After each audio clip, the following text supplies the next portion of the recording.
subscribe Tito Manny Vlog.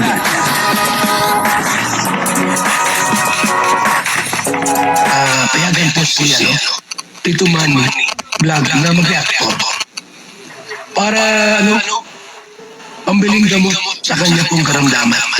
Carla halos hindi po makapaniwala at nagmamasid-masid lang etong si Carla, pero matatapos na pala. 1 month na lang at talagang tapos na. Panoorin po natin yung video at syempre bibigyan po natin ng konting reaction. Pero bago po yan, ako muna po bumabati sa inyong lahat ng magandang umaga, magandang tanghali at magandang gabi sa inyong lahat mga kapatid. Kung saan man kayo ng panig ng mundo naroon ngayon, ay mag-iingat kayo palagi at pagpalain kayo ng ating Panginoon. Maraming salamat din po sa patuloy na tumatangkilik sa aking YouTube channel at nanonood sa aking video reaction. Patuloy lang po natin suportahan sila Kuya Bal Santos Matubang, Kalinga Prab, Atay The Vlog, Jack Tapia, at syempre mga kasamahan ko pong reactor sa Kalingap. Ganun din po yung mga charity vlogger na Kalinga partner. Ito po yung video na kung saan si Carla ay nagmamasid-masid lang. Pero hindi niya akalain na ganito ang mangyayari at talagang 1 month na lang ay magtatapos na. Ito po yung video, panoorin po natin. Ang kabuuan po ng video ito ay mapapanood po natin sa YouTube channel ni Pure Health. Ayun, supportahan po natin. Si Pure Health ay isang napagkakatiwalaan ni Kalinga Prab. Pagbabiyahe ng Manila, yan po ang laging kasama si Pure Health. At minsan sinama pa sa Hong Kong. Etong si Pure Health ni Kalinga Prab. At talagang isa po yan sa ngayon ay pinagkakatiwalaan po ni Carla. At ganoon din si Kalinga Prab. Ito po yung video, panoorin po natin.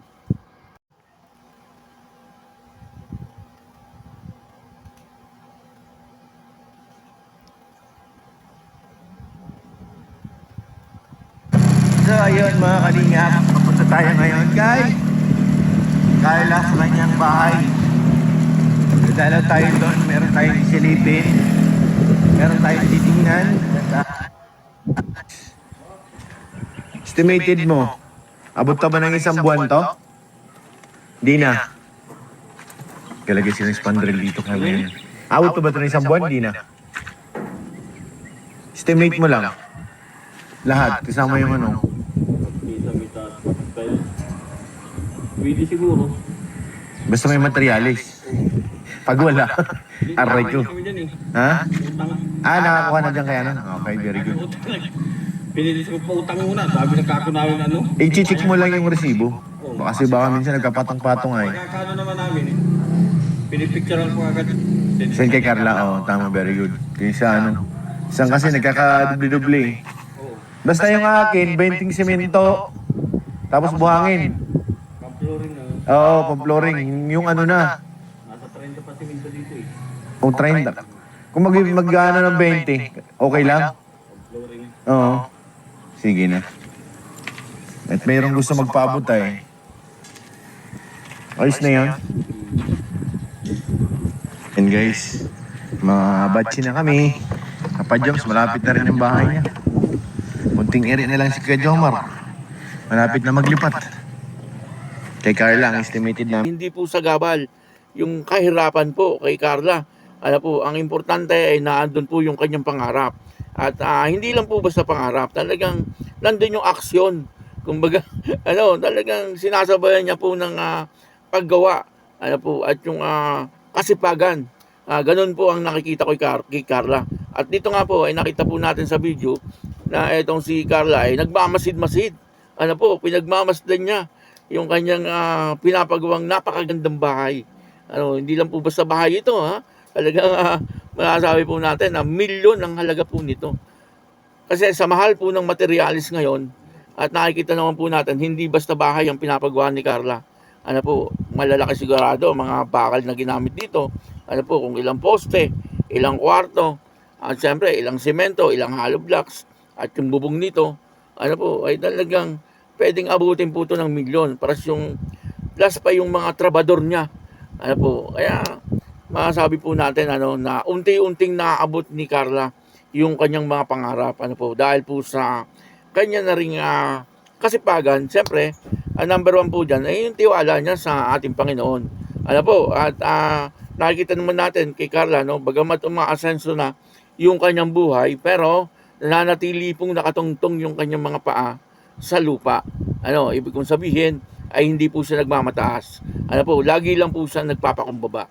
Ano, hindi po katulad ng iba, yumaman lang ng konti, ano po, ay sinusubag na yung mga taong talagang nagtiyaga na tumulong po sa kanila para maging maayos yung buhay.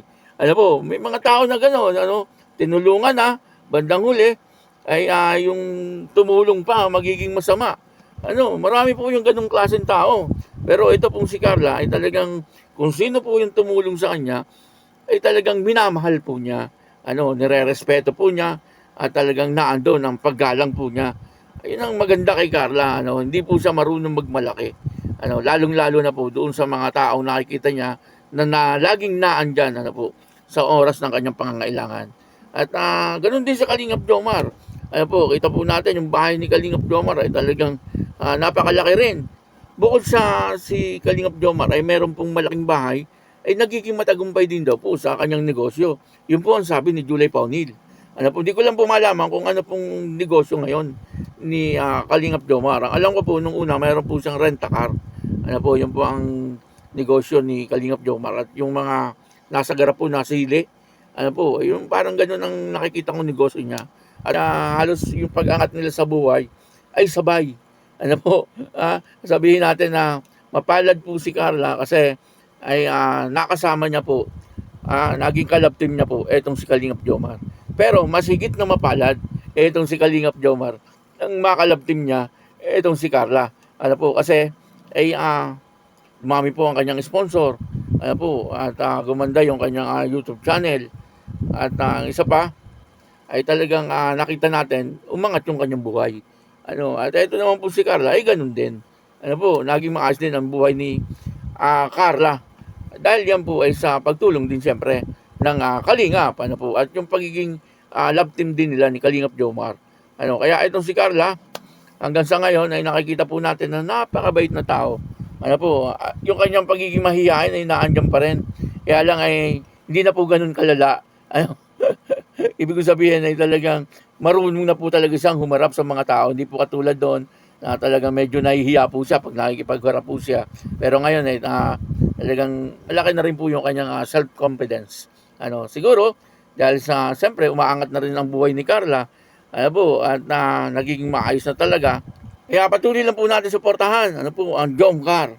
May mga, ngayon, may mga sumisira sa Jomcar. May mga bumabanat ngayon sa Jomcar. Huwag mo natin pansinin yung mga yon. Yung pong mga yon ay mga papansin lang. Mga papansin lang po yung mga yon. Yung mga anti-Kalingap na parang gustong buwagin itong Jomcar. Huwag niyo pong pansinin yung mga yon. At yun po ay mga wala lang magawa sa buhay. Ang Jomcar po ay isa po yan sa mga talagang naging love team na matatag. At yung kanilang relasyon ay maayos. Kaya yun, maraming salamat po sa inyo lahat. At ako po si Tito Manny Vlog na nagsasabing God bless you all. Dos Mabelos.